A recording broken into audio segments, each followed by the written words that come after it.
The single event that kicked this whole thing off took place 2.5 years ago, and that was the huge Destination Star Trek London 2012 exhibition at the ExCeL Center, which is an enormous convention center. It's like Las Vegas. It's the London version of the Las Vegas one. And there were 30,000 people who attended over 2.5 days. And I spoke at this amazing convention and met so many wonderful, engaging, and lovely people. And I was so moved by the experience. I mean, I met thousands of people. And I was so moved by the experience. I mean, these people were so interested in everything that I had done 34 years previously. And many of them knew more about my participation in what I had to do with the Enterprise than I did. I mean, they brought up stuff I'd forgotten. It was a fascinating experience. And as I said in the blurb, that's what moved me on the Monday morning when I woke up. I thought, I've got to write about this. I mean, there are so many people who are so hungry for any little morsel they can get, because back then, in 1978 and 79, none of us had a clue as to what would happen with Star Trek. Everyone thought that, okay, well, we'll make this movie, and then that's it. And then on to the next project, which was Blade Runner in 2010, and I can't remember what else, Airplane, and I got involved with all kinds of things. And, so what we were doing wasn't all that well documented, because we didn't think anything of it. Star Trek had kind of finished on TV, and they were going to do a blowout TV special, sort of a swan song, if you will. And then in 1977, Star Wars came out and just changed the whole nature of the ballgame. And Gene Roddenberry and the powers that be at Paramount kind of looked at each other and thought, wait a minute, we have a huge fan base. Star Wars had no fans. I mean, it was a brand new film, but it was a spectacular movie. And so they thought, let's make a movie. And so they did. And then that was going to be it. Made the movie, it was over, gone. And if somebody back then had said, by 2015, way out in the future, there are going to be 11 more movies. I mean, they'd have thought you were nuts, really, at that time. So what I'm saying is we didn't catalog what we were doing or log it very well at all. And so there's a lot of interest out there as to what really went on back then. So anyway, I thought, I better write about it, my part of it anyway, as much as I can contribute. And then as a result of the book, via Mark Stetson, who, if you buy the book, you'll read about him. Lovely, lovely man and a good friend. And I got back in touch with Richard Taylor and Jim Dow, and we hadn't seen each other since 1979. That was 34 years. And I'm living in Surrey in England at the moment. So I flew to LA to get together with them. And we all met up at Richard's watering hole, the Pacific Dining Car in Santa Monica. A very expensive watering hole. Woo! Very nice, but pricey. But anyway, they gave us a private room so I could do an interview with them. And I even then I hadn't grasped what might be happening, because I'd only just put out the book. And so I brought my little point-and-shoot Canon, beautiful camera, it takes fabulous pictures, and it does HD movies as well in this tiny little point-and-shoot. So I set that up on the table with those little collapsible, funny little tripod legs that you can bend. I mean, this is a real classy operation. And but anyway, so and the camera would only record 10 minutes at a time, and so we had to keep stopping, and we were drinking wine, and it was all getting a bit. But the interviews are actually quite good, and so then I did all that, and I put the interviews up on a private site, which you can see if you buy the book.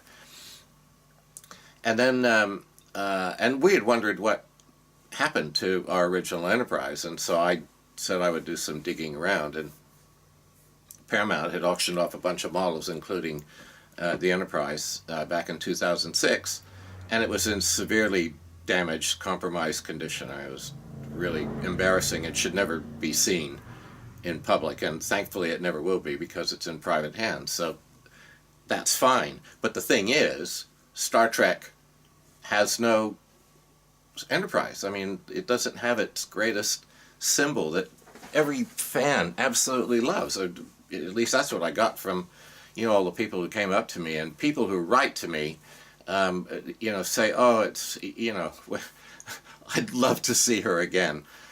So anyway, I kept in contact with Richard and Jim and flew out to LA again the following year in 2014. And Boyd Crompton of TrekWorks in San Antonio had called me up and said, Paul, why don't you guys build another one? I mean, you're the only people with the provenance to do it. You're still around and kicking. Thank you, Boyd. And why don't you build another one? So Boyd met me in L.A. He flew out to L.A. and he had never seen either the Pacific or Atlantic Ocean. So the first thing we did before we met up with Richard and Jim and Mark is I drove him out Sunset Boulevard all the way to the end, and we got out to the beach and parked the car, and I ordered Boyd to take off his shoes and socks and get out and get his feet wet in the Pacific Ocean, and which he did, and I took pictures of him for his wife and kids. Anyway, lovely guy, Boyd, and he's a prime mover in the sense that he came up with an idea that certainly didn't cross my mind or Richard's or Jim's. So Boyd interviewed us for a second lot of interviews, and so we've got over 5 hours of interviews that you can see if you get the book. And then I came back to England, and the thinking was, at the time, that Paul Allen had purchased the Enterprise because it was an anonymous buyer, and Christie's certainly keep that to themselves, and that seemed to be the established internet wisdom amongst the fans. Well, I got a real lesson there, because the internet wisdom is not all it's cracked up to be. Anyway, I spent a lot of time trying to get through to Paul Allen, and of course he's got layers and layers and layers of people to keep him, because I'm sure he's got people wanting to get hold of him all the time for various things, and probably holding their hand out more than anything. But I wanted to find out who owned it, who owned the Enterprise, and because I thought, well, we'll give them first crack at it. We'll restore it. But if we do that, then it has to go into public hands. I mean, there's no point in restoring it for a private person. We have no interest in that. What we want to do is to have the Enterprise out in the public where the public can see her. It's where she belongs. So anyway, it turned out Chris Wright knew Richard Branson, of course. Chris Wright was Chrysalis Music, and I was over at Gary and Frankie Brooker's house, and Frankie said, "Oh, Paul, Chris." Oh, I've got it here, I think. Chris, I do. Chris has written a book, and I'll tell you what, it's a cracking book. If you are interested in the music business, get Chris's book. It's fascinating. And then Frankie said, well, we're in it, of course, because Procol Harum was one of Chrysalis's first acts 10 years after. and Jethro Tull. And then she said, Paul, you're in the book too. So I thought, Chris knows Richard Branson. Richard Branson's rocket, his first rocket, was called the Enterprise. And Branson is a bit of a Trekkie. And the guy who designed Branson's rocket, and this was stuff I was finding out, was a fellow named Burt Rutan, who had a company in Mojave in California called Applied Materials, I think, something like that, who developed Branson's rocket. And Burt was financed by Paul Allen. And I thought, oh, this is all too sweet, and Richard obviously knows Paul because of the connection with the guy who built his rocket. So, and Chris knew Richard. So I had a meeting with Chris, and Chris said, yeah, I'll get you Richard's details. And so I got hold of Richard and sent him an email, and boy, he sent one right back from his island and saying, well, it sounds fascinating. And then I heard nothing else from him, and then he had a test firing of the rocket, and I didn't hear back from him. So, but I found out then that Paul Allen didn't, in fact, have the Enterprise, and somebody else had it. Or we thought somebody else had it. Well, somebody else did have it, but the person we thought had it didn't have it. In fact, I now know who has it, and it's gone. So anyway, that's a long-winded way of saying that we're back to recreating the Enterprise. And so Jim and Richard and I knocked it around through emails, and I said, look, why, if we're going to do this again, let's make it 12 feet long, because the original we did was 8 feet long. And I said, we want to put it on display and take it all around the world, and I'll hopefully, have it feature in a series of films as well. And so let's make it, let's make a knockout original. I mean, it'll look like the Enterprise, but it'll be much finer and much more beautiful and much more detailed, and we can really get into the interior and through the windows and everything. So so they loved that idea, because now we're creating an original. We're not recreating something we'd already done. We're actually creating a new thing. I mean, it'll be your familiar Enterprise, but it'll just look so much nicer and so much better. But it's going to cost an arm and a leg, and and a bunch of things, because we have to hire out a facility that's going to be secure, and we'll have to have 24-hour security on it, and a janitor, and pay bills, and we have to kit out a place with all the modern tools and materials, and they're expensive. And build a spray booth, and in California that's a tricky one because of the air controls and everything, so there's a ton of money that just goes into that. And then it's going to take us 16 months. It'll take 2 months to set up the shop, and then it's going to take us 16 months to build the Enterprise, and for me to paint it and to detail it and get it absolutely perfect. So it's a huge undertaking.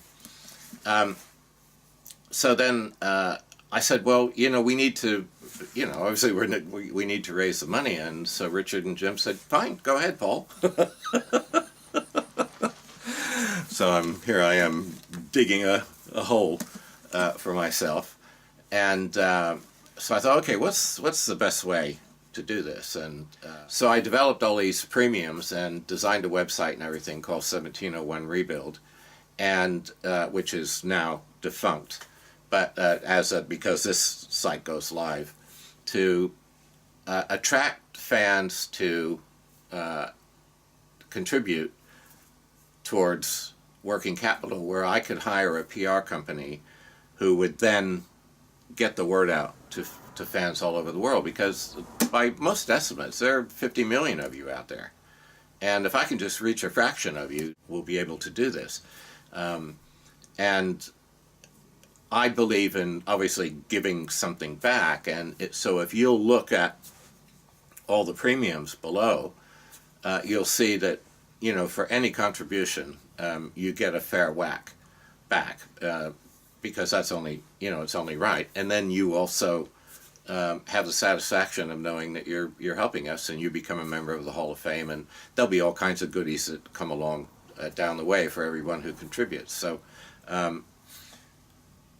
I had that website. I raised the money to hire a PR company, and who are getting the word out to you now. And then a very dear friend of mine, Rob Goodyear, who is horrendously talented. I mean, boy, what an artist and designer he is.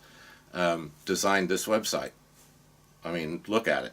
You know, I knocked my socks off when he said, well, how about this? Because we were talking about it, and I said, well, I'll get a bunch of stuff together, and but we hadn't really formalized it at all.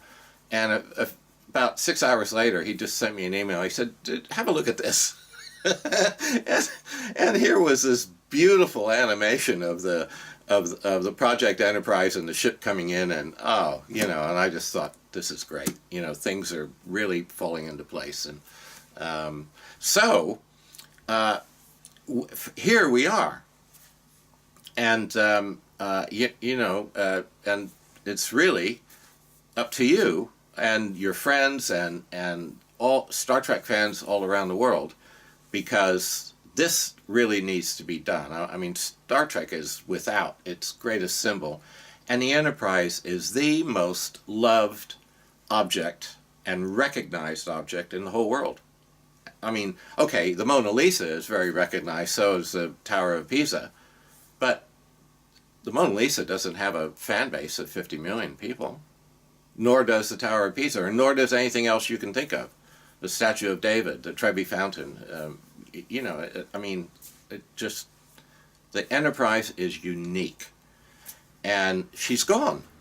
And that's a travesty. I mean, it's just an absolute travesty. And so we want to do that. And you know what?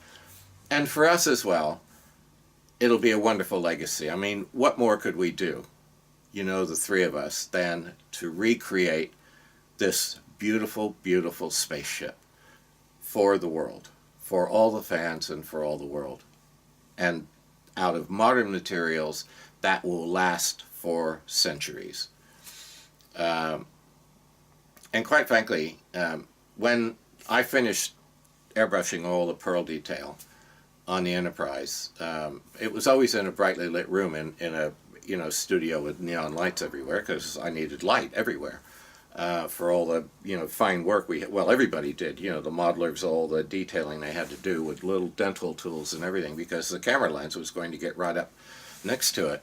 And the boys who, after I finished it, and they wheeled it into the shooting stage, and the lighting boys who were going to light it dramatically, and the shooting stage was black, everything, black velvet, black floor, black, you know, black everything. And they locked everyone out, including Doug Trumbull, the director. I mean, they locked everyone out for 3 days while they got the Enterprise all lit up in the dry dock. And then when they were all ready, they called us in, and we were all holding hands, and the lights were out and everything, and they turned on the lights, and I was gobsmacked. We all were. I mean, everybody just went, we couldn't believe it, how stunningly beautiful it was. But unfortunately, filming techniques at the time were relatively primitive compared to what you can do now. And we couldn't light the model brightly enough to get all the colors to pearlesce, and as the camera would travel over them, they would all change color. And I mean, the Enterprise looked like an opal. It was just so beautiful. I was really knocked out. I thought, wow, you know, I didn't know I was that good. And so anyway, it looked spectacular. But and even though I've had hundreds and hundreds of fans and model makers write to me and say, you know, I just love the Enterprise and the way she looked on the screen and everything. I'm telling you, what you saw on the screen was 20 or 30% of what she looked like.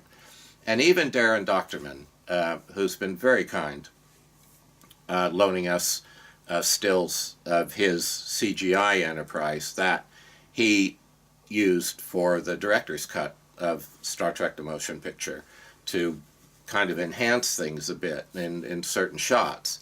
He didn't have anything to go by because all he had to go by was what he could see on film, which wasn't much. But now, of course, she can be lit brightly. You'll be able to see all the beautiful, beautiful colors and detail. I mean, she will really knock your socks off.